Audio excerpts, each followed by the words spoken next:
Hello बच्चे, प्रश्न को देखते थे। प्रश्न में दीर्घ निम्न धातुओं में से कौन से उनके लवण के जलीय विलयन में विद्युत अपघटन द्वारा प्राप्त नहीं हो सकता है। यहाँ पे चार विकल्प दे रखा है, ए बी सी तथा डी। आइए मुख्य अवधारणा की चर्चा करते हैं। मुख्य अवधारणा, तो यहाँ से अगर हम देखें तो प्रश्न से क्या पूछा गया, निम्न धातुओं में से कौन से लवणों के जलीय विलयन के विद्युत अपघटन द्वारा प्राप्त नहीं हो सकता। यहाँ पे अगर हम देखें तो धातु हमारा क्या होगा, इनके अपचयन द्वारा। यानी हम कह सकते हैं धातु हमारे कैसे प्राप्त हो सकता है, इनके आयनों के अपचयन के द्वारा। यानी अगर हम देखें यहाँ पे जो हमारा एजी दे रखा है, हमारा किस में उपस्थित होगा, या आयन के रूप में उपस्थित होगा। यानी कि एजी पे प्लस अगर हम देखें तो एमजी है, तो एमजी हमारा क्या होगा +2 पे।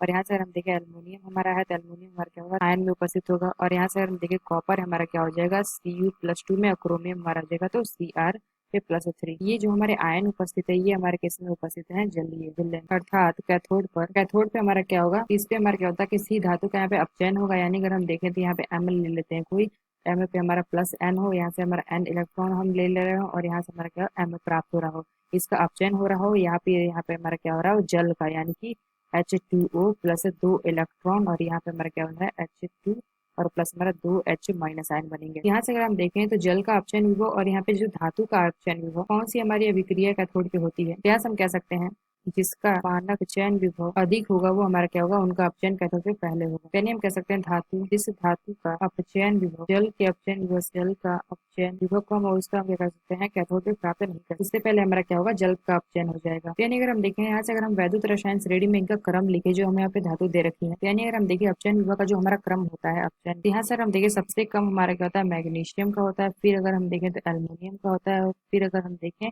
तो H2O यानी कि जल। और फिर अगर हम देखें तो यहाँ पे हमारा है क्रोमियम। और फिर अगर हम देखें तो कॉपर। और फिर हमारा क्या होता है, एजी। यानी कि सबसे अधिक हमारा क्या होता है, एजी का होता है, और सबसे कम हमारा एमजी का होता है। यहाँ से अगर हम देखें तो किसके किसके हमारे जल से, यानी कि ये जो हमारा जल है, इससे हमारा किसका किसका कम है। यानी हमने क्या देखा, जो हमारा मैग्नीशियम एल्युमिनियम है इसका हमारा कम है, जबकि जो हमारा CrCuAg है इसका हमारा क्या है, अधिक है अपचयन को। तो यानी हम कह सकते हैं कि इन दोनों धातुओं का जब हम अपचयन यहाँ पे करेंगे, यानी कि विद्युत अपघटन करेंगे, तो इसको हम क्या प्राप्त कर सकते हैं।